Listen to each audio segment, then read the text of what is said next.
السلام عليكم ورحمة الله وبركاته. أهلا بحضراتكم، كل سنة وحضراتكم طيبين ألف خير يا رب. رمضان كريم علينا وعليكم أجمعين. زي ما حضراتكم شايفين الجمال اللي قدامكم ده الجلاش الأساور اللي بيتباع بره ونشتريه وسعره غالي جدا، هنعمله النهاردة بطريقة مفيش أبسط من كده. بلفة واحدة من الجلاش هنشوف هنعمل ايه مع بعض. زي ما حضراتكم شايفين جبت لفة الجلاش، وطبعا لازم تكون فك خالص، ما يكونش فيها اي تلج عشان متقطعش معاكم. جبت اول واحده من ورق الجلاش وابتديت اديله دهنه خفيفه جدا من السمنه. ينفع زبده، ينفع زبده، بس ما فضلش ابدا الزيت، يا زبده يا سمنه. وزي ما حضراتكم شايفين انا بدهن دهنه خفيفه خالص. بتني ورقه الجلاش زي ما حضراتكم شايفين بالشكل ده، وبعدين بلف الورقه معايا وبقطعها نصين، بيبقى معايا مربعين. تمام، حلو جدا. بجيب بقى اي حاجه زي اللي معايا دي شاليمو عندي، اي حاجه تقدري تلفي عليها رول، اي حاجه متوفره عندك. وابتديت الف الرول بالشكل ده، وسبت الجزء الاخير ده ملفتوش. اهم شيء واحنا بنلف يا جماعه ما نتكش في اللف قوي، عايزين فراغ علشان لما نيجي نعمل الحركه اللي انا بعملها دلوقتي تطلع معاكي واحده الجلاش بمنتهى السهوله. وبعدين نشدها كده ونتنيها تانية واحده، بس كده. في ابسط من كده طريقه؟ لا مفيش. يلا نجيب الصينيه بتاعتنا ونديها كمان دهنه بسيطه جدا من السمنه علشان ياخد لون حلو من تحت لما يدخل الفرن. ادي اول واحده، يلا نعمل مع بعض واحده تاني. انا قصدت ما اقطعش التصوير في الحته دي عشان تشوفوا ان ورقه الجلاش حتى المقطوعه هنستغلها ومش هنرميها، زي ما حضراتكم شايفين كده. بنفس الطريقه اللي فاتت دهنتها دهنه خفيفه خالص من السمنه، تنيتها. وادي الجزء المقطوع بصوا هحط له حته سمنه علشان يلزق على الجزء اللي جنبه، واتنيها ومفيش اي مشكله، هنستخدمها مش هنرميها. بسيطه خالص بنفس الطريقه اللي فاتت. وابتدي برضو اقطعها اتنين. تمام، مستخدمه هنا السكينه اللي هي المشرشره عشان تسهل معاكم التقطيع بسرعه. واجيب برضو الشاليمو بتاعتي دي، لو عندك بقى عصايه بتاعه المعلقه الخشب رفيعه شويه او اي حاجه بالشكل ده تقدري تلفي عليها استخدميها. وبسيب الجزء ده ما تنسوش عشان ده هيبقى القاعده بتاعه وحده الجلاش الاساور بعد ما نطلعها. بكشكش كده وبعدين بضم ايدي بالشكل ده. شايفين يا جماعه السهوله؟ طب لو حبيتي يا ما احشيها مكسرات او كده مفيش اي مشكله. لو حبيتي تحطي جواها مكسرات وهتدخليها الفرن يفضل تكون المكسرات بتاعتك نيه مش محمصه، لان هتاخد لون زياده وهتتحمص في الفرن وهتاخد لون مش لطيف مش هتعجبك. لو حابه تحطي كريز هتحطي طبعا كريز حلويات، ويفضل برضو بعد ما خلاص هتكون اخد لون لطيف جدا من الشواير تبتدي تحطيه عشان ما يغمقش معاكي ويبوظ لك شكل الجلاش بتاعك. ادي واحده كمان، واكمل بقى كله بنفس الطريقه اللي وريتها لحضراتكم.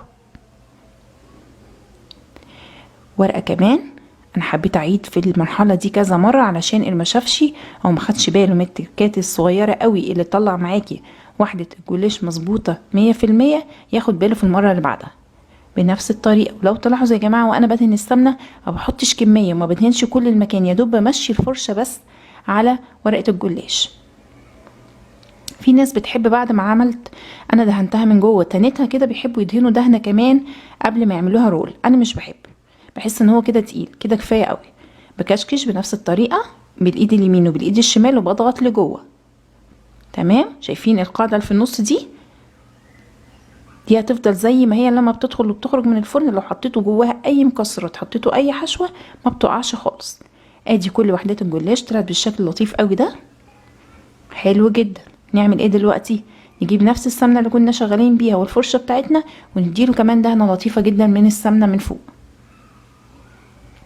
اولا هيديك لون حلو لما يخرج من الفرن، ثانيا هيديله توريقه لطيفه.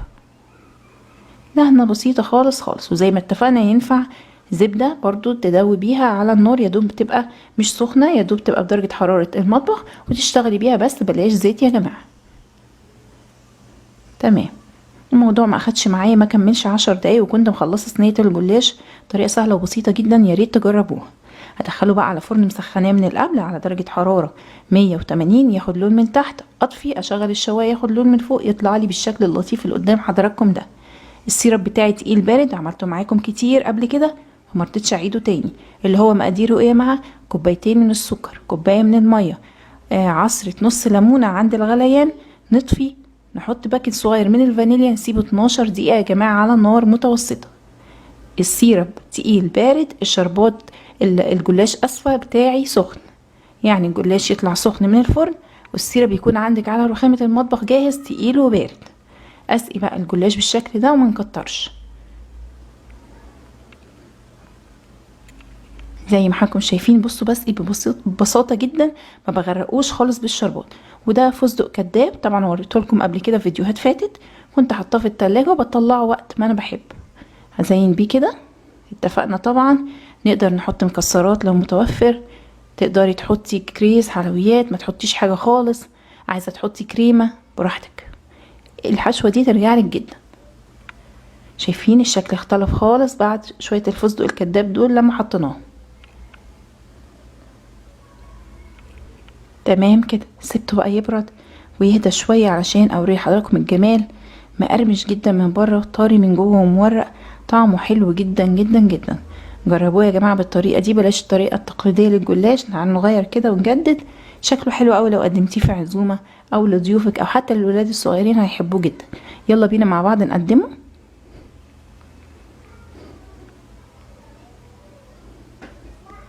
شايفين يا جماعه؟ بوريكم بصوا القاعده بتاعته ذهبي وجميله ازاي. كان المفروض اقلبها واوريها لكم قبل ما احط الفستق، بس انا نسيت في الحته دي. بس هوريكم واحده برضو كمان شويه.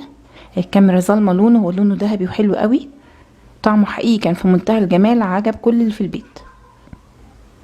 شايفين كمان كميه الشربات؟ اي كميه شربات زياده عندك هتتفضل في الصينيه بتاعتك.